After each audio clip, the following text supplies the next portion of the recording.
J'ai entendu toutes sortes d'histoires sur mon origine.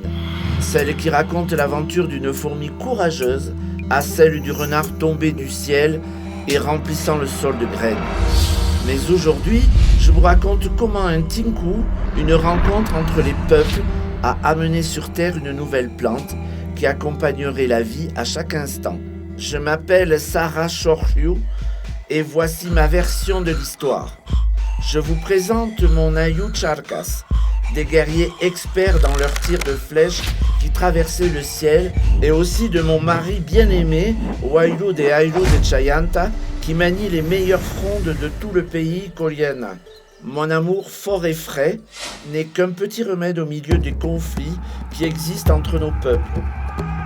Chaque année, chaque Tinku, chaque Champamakanakwe arrose le sang de nos aïeux sur le sol, signe qui indique une abondance récolte et bon moment, même ainsi qu'il n'aurait pas peur de perdre l'être qu'il aime lors de cette rencontre. C'est pourquoi lorsque les cris annonçaient le début d'un nouveau Tinku parmi nos peuples, j'ai supplié Wairou de rester et de ne pas assister à la réunion. Cependant, j'ai compris que je devais l'accompagner et être avec lui à ce moment-là. J'ai ensuite enfilé le plus beau costume que ma mère m'avait confectionné. Il était vert et frais.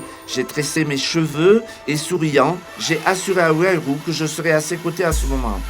Les flèches et les pierres propulsées par les vagues traversaient le ciel avec rapidité et sans calme. Je cherchais les pierres pour Wairou et il les lançait avec précaution jusqu'à un certain moment.